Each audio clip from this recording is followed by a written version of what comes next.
بسم الله الرحمن الرحيم.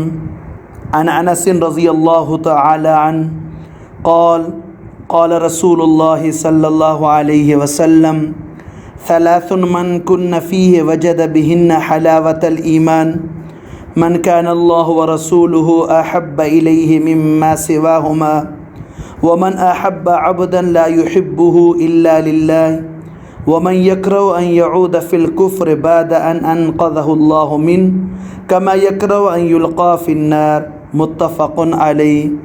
يا رب صل وسلم دائما أبدا على حبيبك خیر الخلق کلہم. انس رضی اللہ تعالیٰ عنہ فرماتے ہیں کہ رسول اللہ صلی اللہ علیہ وسلم نے ارشاد فرمایا، جس شخص میں یہ تین چیزیں ہوں گی وہ ان کی وجہ سے ایمان کی حقیقی لذت سے لطف اندوز ہوگا.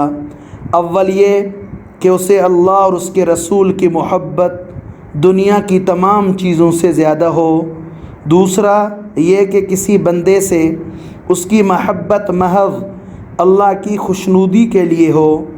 تیسری یہ کہ جب اسے اللہ نے کفر کے اندھیرے سے نکال کر ایمان کی روشنی سے نواز دیا، اب وہ اسلام سے پھر جانے کو اتنا ہی برا جانے جتنا آگ میں ڈالے جانے کو. کمال ایمان کا تقاضا کہ مومن کے دل میں اللہ اور اس کے رسول کی محبت اس درجہ رچ اور بس جائے کہ ان کے ما سوا تمام دنیا اس کے سامنے اس کی کوئی حیثیت و وقعت نہ ہو. اور اسی طرح مومن کی شان یہ بھی ہونی چاہیے کہ کسی سے بھی محبت تو وہ اللہ کی خوشنودی اور اس کی رضا حاصل کرنے کے لیے، اگر کسی سے بغض اور عداوت ہے تو وہ بھی اللہ کی راہ میں، بس یہ کہ اللہ ہی کی رضا مقصود ہو، اس کا ہر عمل وہ اللہ ہی کے لیے ہو. اور اسی طرح ایمان کی پختگی دل میں اس قدر راسخ ہو جائے کہ اسلام پر پختگی کے ساتھ قائم رہنا اور کفر و شرک سے اس درجہ بیزاری و نفرت کہ اس کے تصور و خیال کی دنیا میں یہ ہو کہ وہ آگ میں پھینکا جا رہا ہے اس کو آسان سمجھے، لیکن کفر میں دوبارہ جانے کو اپنے لیے اتنا برا سمجھے. لذت ایمان جو ہے اس کی چند علامات محدثین کرام نے لکھی ہیں.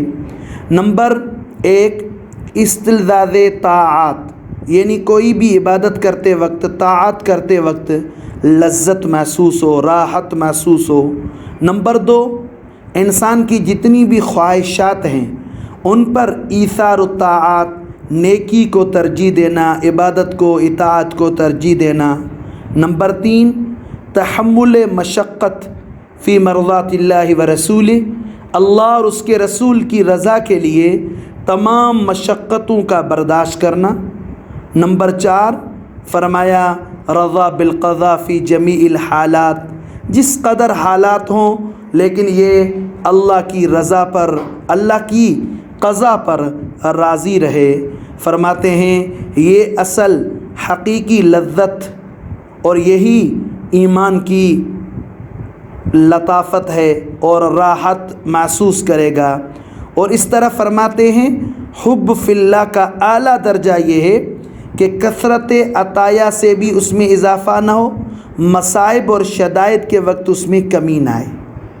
اور یہ عند المعارضہ، یعنی ایک طرف بڑی آفریں دی جا رہی ہیں، دوسری طرف ایمان ہے، یا ایک طرف بڑی تکلیفیں ہیں ایمان کے خاطر، ایمان کی وجہ سے، اور دوسری طرف بڑی آسائشیں ہیں، تو بہرحال عند المعارضہ یہ ایمان کو ترجیح دے.